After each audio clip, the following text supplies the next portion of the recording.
Hello, everyone. It is Ed with Dual Brain MTG, and today we are going to discuss something that's become a pressing issue: rate of reprint. Let's discuss. I have come here to chew bubblegum and kick ass, and I'm all out of bubblegum. Rate of reprint. What am I talking about? Well, it used to be that reprints came along. I mean, even in our modern era of like modern masters and all this stuff, they came along every 2 years or so. Modern Masters 2013, 2015, 2017, so on and so forth. It's just that it happens now at such a crazy rate that it's become there's no way to preserve any type of value for cards. And I have two examples to look at today: Tarmogoyf and Fetchlands. One illustrates Wizards' greed, the other illustrates Wizards' I don't know, not I guess they're they're kind of like incorrect view of how a reprint should happen, and that's Tarmogoyf. Let's discuss that. This used to be a $200 card. Then they just started reprinting and smashing it in every reprint set, not giving it a break, not giving it a rest. Yes, it was a mythic, but they reprint and reprint and reprint. It used to be $100 card to pull in a pack, like the first few Modern Masters.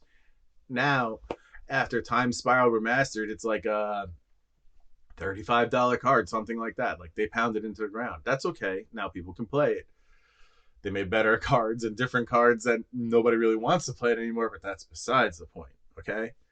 The other thing I was going to discuss was Fetchlands. Now, the thing about Fetchlands is it kind of illustrates Wizards' greed in that people were clamoring for Fetchland reprints. Like, they needed them. For playing Arid Mesa, Misty Rainforest, those the enemy fetches, right? And so Wizards, yes, they reprinted them in Modern Horizons too, but not before they used it to sell their secret lair. And this is kind of like a recurring theme with Wizards. A card needs a reprint. It gets expensive on the secondary market. They hear the people that want the reprint, and then they put it in a secret lair first, extract as much as possible, and then they put it into packs so that people can rip it and open it to sell as much more packs as possible. So it's like they double dip on each reprint. It's like they're selling it on the secondary market and then selling more packs by putting that equity into sets. So I don't know. I don't like that perspective, thinking about being taken advantage like that, and how Wizards is taking advantage of the community. I just, it's a little unscrupulous. Another, okay, so another card, Force of Will. Now, this was in, alliances, and then it was in Eternal Masters and as an invocation. Invocations don't count because, that's super hard to get. And there's not a lot of copies out there. But it was in Eternal Masters.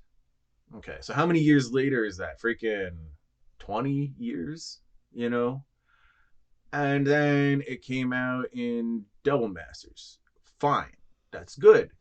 Within 4 years, 5 years, you hit it again, a major reprint, boom, of like a major card. But then you do it again. And again, this is coming out in Dominaria Remastered now. Like the time frame in between each reprint is shrinking and shrinking. And they're going to do this to every card. Like, same thing with Mana Crypt, it was years. Then they reprinted it, and then reprinted it, and reprinted it. So that space, that time for recovery of the graph is just not going to happen anymore. Unless it's like a special thing, like a masterpiece, like an invocation or expedition, or like a real old border OG foil. Okay, not the modern border ones, but a real old border old foil. I just don't see how it's going to maintain value with this new reprint schedule. The rate of reprint has increased so much that it's like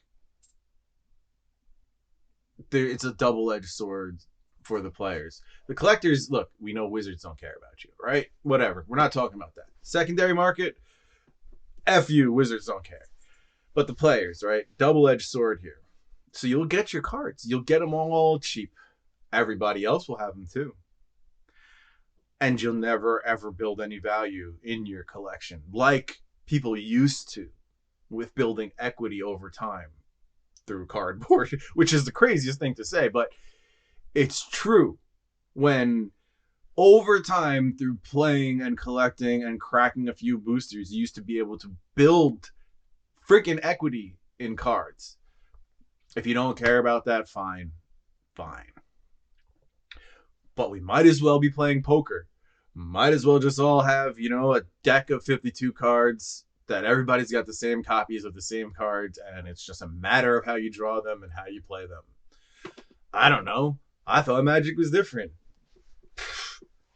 But the rate of reprint is forcing this issue even faster than, I don't know, players or product dumps, whatever. Rate of reprint. Just think about it. Think about it as it's always going to increase now, especially with what Wizards has said to us about how much money they want to extract. Rate of reprint. All right, everybody. Remember to like and subscribe. If you're going to buy any cards, TCG Player affiliate link in the description. Click Shop Like Normal. Free and easy to use. Patreon, got some cool stuff, and channel memberships. Otherwise, have a wonderful day. I will see you soon.